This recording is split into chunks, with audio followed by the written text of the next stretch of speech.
último convite. Uma mensagem de esperança. Capítulo 3. As mensagens. Falamos até aqui sobre 3 mensagens para o mundo. Quais são elas? Vamos ao texto. Vi outro anjo voando pelo meio do céu, tendo um evangelho eterno para pregar aos que habitam na terra, e a cada nação, tribo, língua e povo, dizendo com voz forte: temam a Deus e deem glória a Ele, pois é chegada a hora em que Ele vai julgar, e adorem aquele que fez o céu, a terra, o mar e as fontes das águas. Seguiu-se outro anjo, o segundo, dizendo: caiu a de Babilônia, que fez com que todas as nações bebessem o vinho do furor da sua prostituição. Seguiu-se a estes outro anjo, o terceiro, dizendo com voz forte: se alguém adora a besta e a sua imagem, e recebe a sua marca na testa ou na mão, também esse beberá do vinho do furor de Deus, preparado, sem mistura, no cálice da sua ira, e será atormentado com fogo e enxofre diante dos santos anjos e na presença do Cordeiro. A fumaça do seu tormento sobe para todo sempre, e os adoradores da besta e da sua imagem, e quem quer que receba a marca do nome da besta, não tem descanso algum, nem de dia, nem de noite. Aqui está a perseverança dos santos, os que guardam os mandamentos de Deus e a fé em Jesus. Apocalipse capítulo 14, versículos de 6 a 12.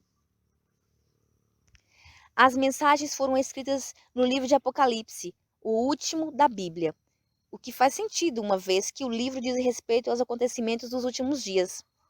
O termo teológico é escatologia, o estudo dos eventos finais.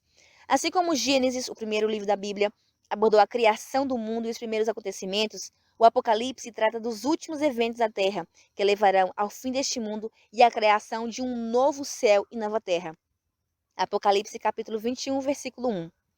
Apocalipse significa revelação, termo que aparece logo na primeira frase do livro. Revelação de Jesus Cristo, a qual Deus lhe deu para mostrar aos seus servos as coisas que em breve devem acontecer. Apocalipse capítulo 1, versículo 1. Em grego, revelação é apocalipsis e significa descobrir ou revelar. É a revelação de Jesus Cristo, isto é, o livro é de Jesus e nos ensina sobre ele, acerca de quem ele é. Eu sou o Alfa e o Ômega, o princípio e o fim. Apocalipse capítulo 1, versículo 8. O Deus eterno. Retrata o Cordeiro que foi morto desde a criação do mundo. Apocalipse capítulo 13, versículo 8. O Salvador crucificado, aquele que morreu na cruz, foi ferido pelos pecados do mundo. Para compreendermos o livro de Apocalipse, especialmente as 3 mensagens angélicas, precisamos entender que esse livro, assim como muitos outros do Novo Testamento, faz constantes alusões a palavras, ideias e personagens do Antigo Testamento. Na verdade, mais da metade de todos os versos encontrados no livro do Apocalipse tem alguma revelação com o Antigo Testamento.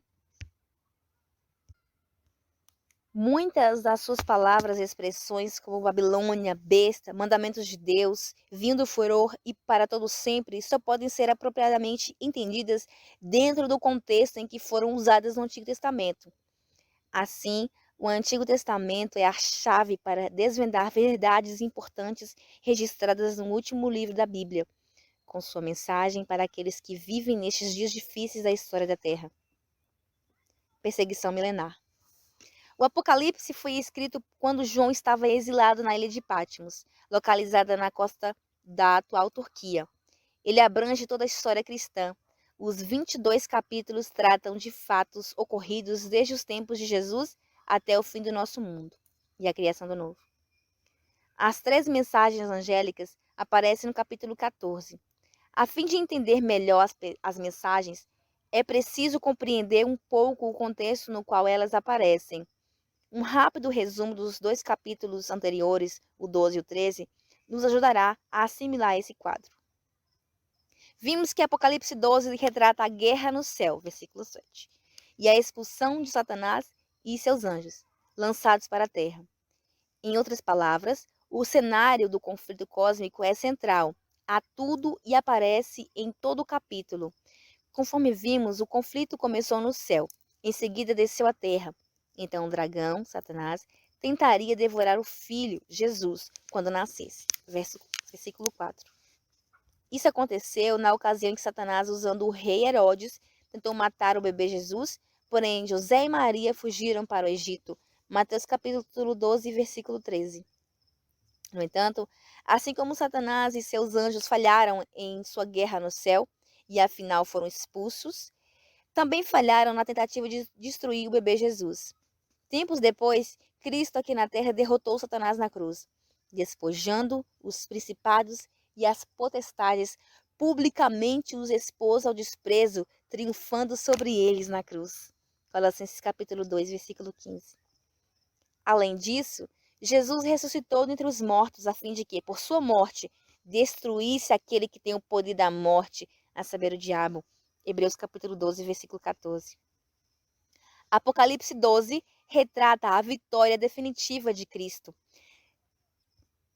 Derrotado no céu e na cruz, Satanás ainda não desistiu de atacar o povo de Deus. No decorrer de toda a Bíblia, a Igreja de Deus é simbolizada por uma mulher apresentada como uma noiva pura. 2 Coríntios capítulo 11, versículo 2, Jeremias capítulo 2, versículo 2. Após a cruz, Satanás é retratado em Apocalipse 12, perseguindo a Igreja de Deus, simbolizada pela mulher. Quando o dragão viu que tinha sido tirado para a terra, perseguiu a mulher que tinha dado à luz o filho homem. Mas foram dadas à mulher as duas asas de uma grande águia, para que voasse para o deserto, onde seria sustentada durante tempos e meio tempo, fora do alcance da serpente. Apocalipse capítulo 12, versículos 13 e 14. Mais uma vez, estamos diante de um simbolismo do tipo encontrado por todo o Apocalipse. Satanás tenta destruir a mulher, a Igreja de Deus, mas falha. Por exemplo, a fuga da mulher para o deserto alude ao antigo Israel, que viveu no deserto e foi protegido por Deus dos inimigos e da destruição, conforme Salmo 78, versículo 52. Historicamente, depois que Jesus ascendeu ao céu, a igreja cristã enfrentou a perseguição por parte de Roma. Quem nunca ouviu as histórias de cristãos que eram jogados como comida aos leões ou eram queimados como tochas vivas no Coliseu Romano? Um historiador dos primeiros séculos descreveu a perseguição dos cristãos em Roma. Cobertos por peles de animais, foram arrasados por cães e pereceram, ou pregados a cruzes, ou entregues às chamas e queimados para servir de iluminação noturna após o sol se pôr. Infelizmente, a história revela que, mesmo depois de o Império Romano se cristianizar, a perseguição continuou. Roma insistiu em perseguir aqueles que não seguiam suas regras e tradições. Isso continuou em variados graus ao longo de mais de 1000 anos, tornando-se particularmente atroz durante o período da Reforma. Só terminou quando forças não religiosas começaram a dominar a Europa, culminando na prisão do Papa em 1798 pelo general francês Berthier. Apocalipse 12, usando símbolos amplos, retratou essa história, essa tentativa de Satanás de destruir a Igreja de Deus. Hoje, estamos na página seguinte do grande conflito. O dragão ficou irado com a mulher e foi travar guerra com o restante da descendência dela, ou seja, os que guardam os mandamentos de Deus e têm um testemunho de Jesus. Apocalipse capítulo 12, versículo 17. Ou seja, mesmo após os séculos de perseguição, Deus continua tendo um povo fiel, que é alvo da ira de Satanás. Esse povo é retratado como aqueles que guardam os mandamentos de Deus e têm o testemunho de Jesus. O futuro. Apocalipse 13 dá continuidade ao tema do conflito cósmico. Mesmo sem entender o significado preciso dos símbolos, é possível ver o dragão, Apocalipse, capítulo 13, versículo 2, versículo 4 e versículo 11. Satanás tentando causar destruição na terra. Os primeiros versos, usando imagens extraídas de Daniel 7, contam a história da perseguição da igreja durante a Idade Média. Mesmo derrotado e destinado à destruição, o inimigo faz suas últimas investidas contra o povo de Deus. Assim como a igreja apostólica ao longo dos séculos foi perseguida, Apocalipse 13 fala sobre outra perseguição, uma perseguição futura em escala mundial. Se a pandemia da Covid-19 nos ensinou algo, foi quão depressa o mundo inteiro pode desabar, como o mundo pode, de repente, da forma mais dramática e inesperada, mudar. E essa mudança não foi necessariamente para melhor. Apocalipse 13 retrata de forma ampla o que virá, a aclamação de um poder global, seguida de uma perseguição mundial. E ela, a besta, será adorada por todos os que habitam sobre a terra. A todos, os pequenos e os grandes, os ricos e os pobres, os livres e os escravos, faz com que lhes seja dada certa marca na mão direita ou na testa, para que ninguém possa comprar ou vender, senão aquele que tem a marca, o nome da besta ou o número do seu nome. Apocalipse capítulo 13, versículo 8, versículo 16 e 17. De acordo com o que apresentamos, essa perseguição será mundial. Isso faz sentido, uma vez que, conforme vimos em Apocalipse 12, quando Satanás foi lançado à terra, suas tentativas de engano foram universais, pois ele é o sedutor de todo mundo. Versículo 9. Diante do que vimos na pandemia, como o mundo mudou rapidamente, não há como negar que as coisas retratadas aqui não possam acontecer. Um tema central aparece em Apocalipse 13, adoração, por 5 vezes. Apocalipse capítulo 13, versículo 4, 2 vezes, versículo 8, 12 e 15.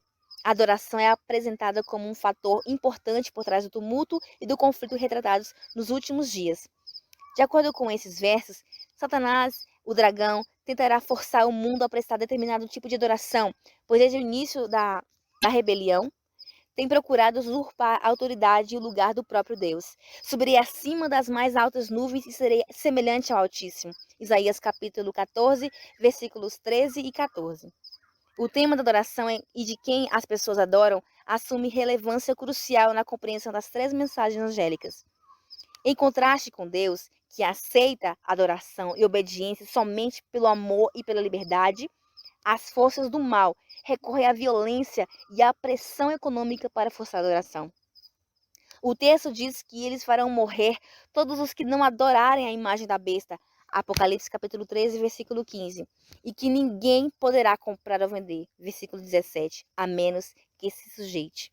No entanto, a grande notícia que obtemos das 3 mensagens angélicas é que elas revelam onde está nossa esperança, e isso nos conforta.